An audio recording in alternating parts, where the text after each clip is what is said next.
A masked dance. A rooftop storm. A love they refuse to admit. Elyra Devian and Kyan Alarak are rivals by blood, partners by force, and something more, though neither dares say it aloud. When masks hide their names, their hearts start to speak. When words fail, glances linger longer than they should. In the world of legacy, control, and cold ambition, they begin to unravel each other. Welcome to Chapter 3, Masks and Midnight Music, and Chapter 4, The Art of Undressing Words. You're watching the Velvet Story. This is Beneath Velvet Fire. Chapter 3, Masks and Midnight Music. The gilded doors of the Astoria Grand Hotel swung open to reveal a sea of silks, satins, and sequins. Crystal chandeliers cast jeweled glimmers across the marble floor, and a string quartet's lilting notes wove between clusters of masked guests. Tonight's masquerade gala, held in honor of Project Elan's next fundraising milestone, promised both glamour and discretion, identities hidden. Eyes alight, hearts ready for a dance of secrets. Elyra Devian paused at the threshold, fingertip brushing the intricate lace of her midnight blue mask. Black satin gown hugged her figure, falling in soft folds around her ankles. Her hair, loosely swept to one side, revealed a slender neck and a single sapphire earring that caught the light with every movement. Ordinarily, she'd resisted such frivolity, and yet, tonight she had agreed. Partly to appease her grandfather, partly to show Kyan Alarak she could play the game on her terms. She inhaled, tasted the perfume-scented air, and stepped into the ballroom. The soft melody swelled, the throng parted like water around a prow, eyes curious. She glided forward, practiced and precise, scanning the crowd for familiar figures. Board members, sponsors, poised socialites, and, inevitably, the man she'd rather not see. Kyan Alarak lounged by the champagne fountain, mask in hand, his tuxedo jacket draped casually over one shoulder. He wore a gothic lace mask, its filigree tracing sharp lines across his cheekbones. His hair, swept back, gleamed under the lights. He appeared the very picture of elegance and ease. When he caught her eye, he tilted his head, mouth lifting in that amused curve she both loathed and found terribly, disturbingly intriguing. She turned away, stepping toward a marble pillar. A waiter offered her a flute of bubbles. She took it without thank you, chin lifted, voice reserved. Yet beneath her composed exterior, her pulse skipped. Masks and midnight music. In half an hour, she would dance with Alarak, by mandate of their charity rules. A compulsory waltz, to be videoed for promotional material. But first, a moment to gather herself. Across the room, Kyan accepted a drink from another attendant. He sipped slowly, as though savoring the moment, and perhaps, savoring the sight of her. He followed her gaze, saw her silhouette framed by ivory columns, and his eyes gleamed. He had no love history to hide, no scandalous past, no careless trysts. He was a clean slate, a poised air unfamiliar with heartbreak or betrayal. And now, he aimed to claim this dance as his own. Elyra moved deeper into the crowd, seeking the one person she trusted to safeguard her sense of self, her childhood friend and Devian Foundation coordinator, Priya. She found Priya chatting with two art patrons. Elyra pressed her hand to Priya's elbow, the older woman turned with a warm smile. Everything going smoothly? Priya murmured. Smoothly enough, Elyra replied. Just, remind Kyan we're here to raise funds, not spark gossip. Priya laughed softly. He's holding his tongue, for now. But watch your back. Elyra nodded, steeling herself. There was no room for missteps tonight.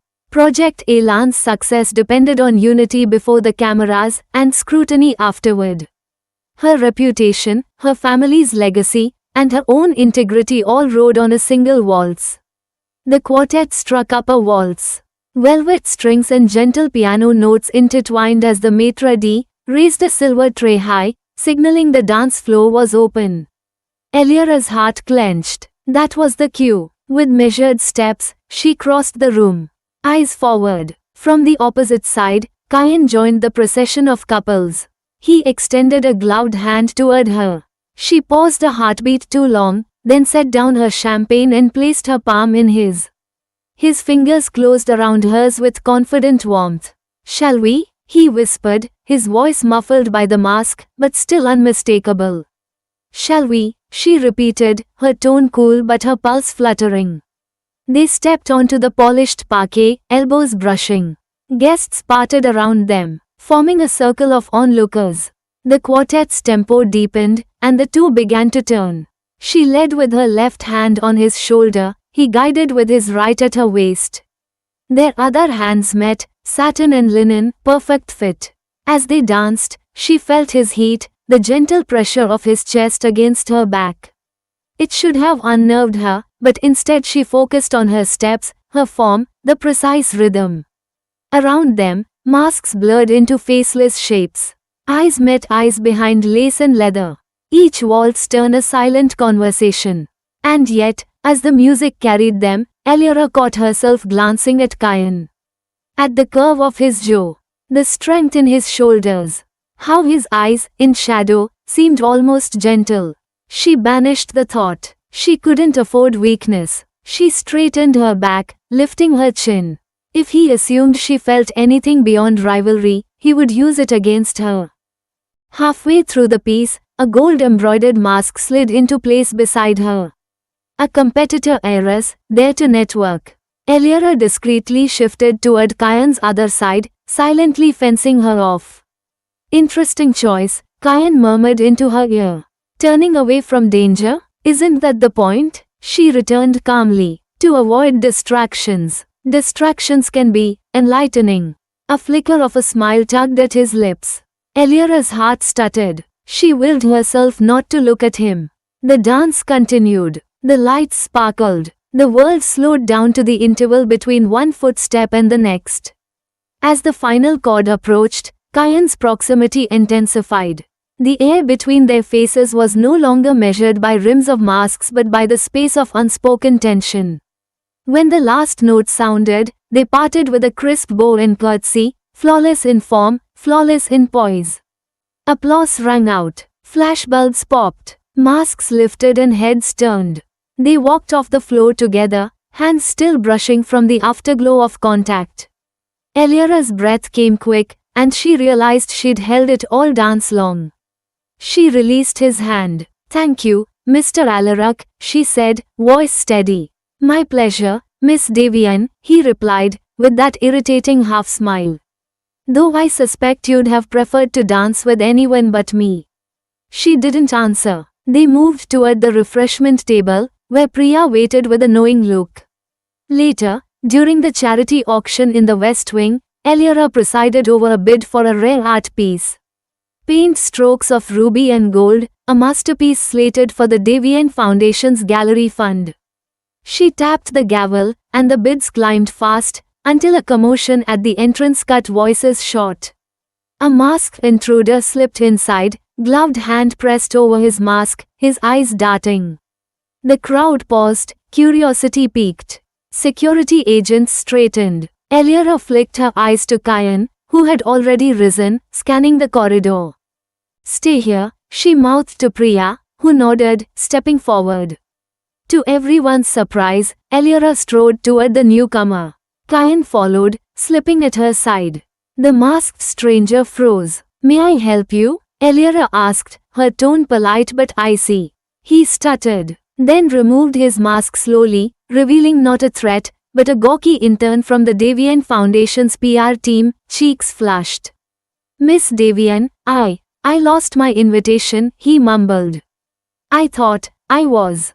Elira suppressed a smile. "We'll sort it out. But disrupting the auction isn't necessary." She guided him toward the registration desk. Kyan walked with her, silent backup. When they returned, bids resumed, and the painting finally sold for a record sum. As applause erupted, Kyan leaned close. "Bold move. I'd rather face an intern without a mask than bow to uncertainty." He chuckled. "Fair enough." For the rest of the evening, Elira navigated between donors and dignitaries, her composure impeccable. Yet she sensed Kyan's presence. A steady anchor at her side, offering silent support even when he remained her rival. Midnight approached. The orchestra moved into a jazzy set, and guests drifted to balconies overlooking the city lights. Elira found herself alone on a terrace, the velvet air cool on her cheeks. She breathed deeply, letting the bustle recede. Project Elan had already raised more than expected. Tonight would be called a triumph. Footsteps on stone steps drew near. She turned to see Kayan approaching, holding 2 glasses of champagne. A toast, he offered, extending one to her. She regarded him for a moment, then accepted. The glass was chilled. Bubbles tickled her throat as she sampled. To a successful night, she said formally. To the unexpected, he added, raising his glass to the city lights. They sipped in companionable silence. The soft hum of the gala drifted below. Above them, stars shimmered. You were remarkable tonight, Kayan said quietly. Elira set down her glass. I fulfill obligations. No, he insisted. You did more than that. You led. You chose integrity over ease. That takes courage. She arched an eyebrow. I don't need your praise.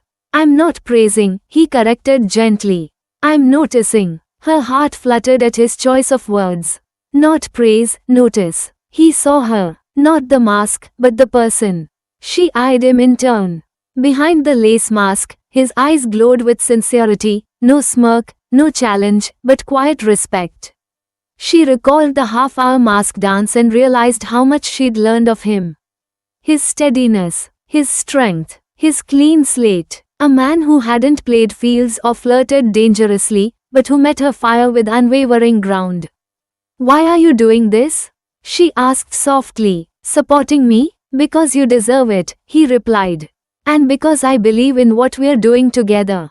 Her breath caught. The words hung between them, unguarded, electric. She swallowed and straightened. Thank you, she said, meaning it more than she could admit. They stood side by side, 2 masked figures sharing a secret moment.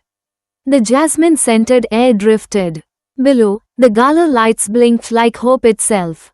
Then, without a word, Kayan stepped closer and offered his hand. One more dance? He asked, smile hopeful. Elira studied him, his earnest gaze, his unbroken posture, the way he waited. Her heart thudded in her chest. This could be the start of something she'd vowed never to entertain. Yet it was also the embodiment of everything she believed in. Honesty, strength, partnership. She placed her hand in his. One more dance, she agreed. As they stepped into the moonlit waltz, masks still on, the world fell away. It was just them, 2 heirs destined for rivalry, now dancing on the edge of something new. The music was soft, each note a promise. And for once, Elira allowed herself to be not just a strategic partner, but a woman dancing freely under midnight music, unmasked in spirit, if not in face. Chapter 4, The Art of Undressing Words. The morning sun crept through the sheer curtains of the Devian penthouse, painting the room in pale gold. Elira Devian sat at her desk, reviewing the latest Project Elan reports. Her fingers tapped a deliberate tempo against the mahogany tabletop as she scrutinized numbers and notes with an almost clinical precision. The board expected flawless execution, and she intended to deliver. Nothing distracted her, not thoughts of last night's dance. Not Kayan's earnest gaze on the moonlit terrace, and certainly not lingering curiosity about the man behind the mask. But when her phone buzzed with an incoming message, her composure cracked for a fraction of a second. From K.A. Coffee at the studio, I have something to show you. She stared at the text, brows knitting. The invitation was unexpected, unprofessional, unwelcome. Elira replied curtly, not interested. And then she set the phone aside, rising to pace. The penthouse was silent save for her breath. Steady and controlled. She refused to let a boy's dalliance upend her focus. Meanwhile, on the other side of the city, Kayan Alarak sat in the sleek, glass-walled conference room of Alarak Tech's Innovation Lab. He toyed with the pen between his fingers, staring at the blank whiteboard. The morning's chaos, the gala's after effects, the headlines praising Elira's unwavering strength, whirled in his mind. He respected her too much to leave things at that. She wore her armor well, but he sensed the loneliness beneath. He wanted her to know he saw her, not just the heiress, but the person beyond velvet gloves and verbal swords. He tapped the pen again, then sent a follow-up text. From K.A. 3 p.m. Studio Cafe. I promise it's work-related. Elira, please. He knew she'd resist. She always resisted. But sometimes, words needed undressing, layer by layer, until the core lay bare. At precisely 3 p.m., Elira descended the marble staircase of her family's townhouse, clad in a tailored charcoal pantsuit and understated pearl earrings. Her posture was impeccable, expression unreadable. She stepped into the waiting car without a word, cell phone set to silent. Inside, she reviewed her mental checklist: maintain distance, stay professional, uphold the Devian brand. 15 minutes later, the car pulled up before a converted warehouse on the edge of the financial district. The sign above read Aureus Studio, a joint venture by Devian Foundation and Alaric Tech to foster digital art innovation. The building's red brick facade and lofty windows hinted at both history and possibility. It was neutral ground, her territory and his. Elira walked inside, greeted by the aroma of freshly brewed coffee and soft techno beats. The cafe space featured industrial chic decor, exposed beams, steel stools, and murals painted directly on the walls. Students and interns tapped away on laptops in clusters, testing prototypes and debating design. Despite the hustle, a hush fell as she entered. She recognized a few Devian scholars from last night's gala, offering polite nods. But no Kyan. She made her way to the back of the cafe, where a long table overlooked a glass-walled studio space. There, Kyan stood, leaning casually against the table's edge. He held 2 takeaway cups with single-serve lattes, DNA-like latte art etched atop the foam. He looked up, mask of casual ease slipping. "Miss Devian," he greeted, extending a cup to her. "I didn't know you liked cardamom." She accepted the cup but didn't drink. Instead, she set it on the table. "You didn't know much about me, apparently," she replied coolly. "I'm learning," he said, arms unfolding. "That's why I brought you here." She crossed her arms. "Then explain." He smiled, reaching under the table to flip open his laptop. On the screen was a line of code. "This," he said, pointing, "is our new image render algorithm. But look closer." He clicked. A digital portrait of Elira appeared, strong posture, composed eyes, yet subtle color shifts in the background hinted at hidden emotion maps, slight blushes in her cheeks, tiny shimmers of nervous energy in her fingertips. "You see patterns," Kyan explained. "In code, in art, in people. Your data signature told me you've been running on adrenaline and cortisol cycles for weeks." Elira inhaled sharply. "You tracked my health metrics?" "Not my job," he said. "But your phone's health app connectivity is public domain data for any good programmer." She stiffened. "That was in beta. So was this," he countered, hitting a key. The screen shifted to a video. It was from last night's terrace, security footage he'd obtained and anonymized. Elira leaned against the railing, mask on, gazing at the skyline. But at the precise moment the camera panned, her mask slipped, and her face softened, eyes moist. Breath caught, before she set her jaw and turned away. "Loneliness," he murmured. "You wear dignity like armor. But what lies beneath is still you, a woman who longs to be understood." Elira's pulse thundered in her ears. She stepped back. "Why show me this?" "Because you challenge me to see beyond the surface," he said. "But I want to see you." So I undressed your armor, word by word, code by code. And I liked what I found. Anger and something else, something vertiginous, snaked through her. "Is this your idea of flirting?" "No," he said softly. "It's my idea of truth." She glared. "You had no right." He closed the laptop gently. "I had every right. You chose to be here, at Elan's studio, because collaboration means transparency." Silence fell between them, simmering with unspoken intensity. Machines whirred beyond the glass, the cafe buzzed with quiet focus. But here, time felt suspended. After a moment, Eliara reached for her coffee. She took a slow sip, savoring the warmth. When she spoke, her tone was subdued but sharp. "You are crying code at me," she said. "Interpreting data as emotions. But emotions aren't algorithms. They're messy. They're unpredictable. They're mine." Kyan met her gaze. "I know, but recognizing them doesn't control them. It only honors them." Her chest tightened. She wanted to push away, to retreat into her fortress. But the fortress felt brittle, fractured by his words. She found herself stepping closer. "And what do you want, Kyan?" she asked, voice low. "To be honest," he said, "I want to understand you. To see the real you, beyond Devian expectations. Not the heiress, the woman." Her breath caught. She squared her shoulders. "I don't need saving. I'm not here to save you," he replied, tone earnest. "I'm here to stand with you." She searched his eyes for a sign of mockery but found only sincerity. Something in her chest uncoiled. She wanted to dismiss him, to don her coat and leave. But confrontation, she realized, had its own clarity. "Fine," she said at last. "You see my data. You see my loneliness. Now see this, I am more than alone. I am capable. I am strong. I built Deviant Foundation's digital outreach on my own. I've denied my own vulnerabilities to carve a path for others." Kyan nodded. "I see that strength. And I respect it. But I also know strong people need someone who sees beyond their strength. Someone who sees their heart." She let the words wash over her, warm like sunshine breaking storm clouds. Yet her pride demanded one last stand.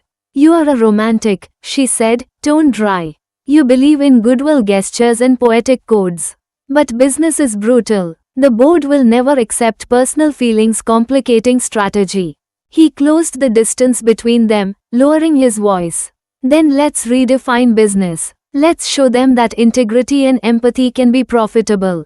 That vulnerability can be a strength. That two heirs can lead not by dominance, but by understanding." Her pulse raced. The rational part of her mind catalogued risks.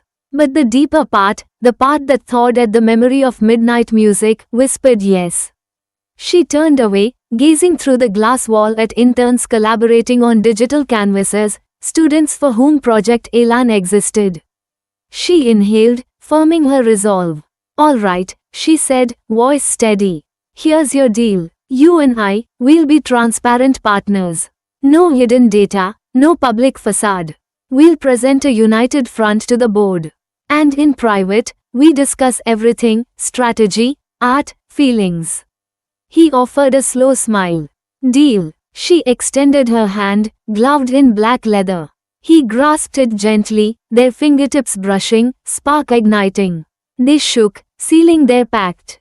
A partnership born not of convenience, but of truth. The ride back to her penthouse was quiet. Eliara replayed every word, his sincerity, her concession, the tremor in her chest. When the car pulled up, she lingered.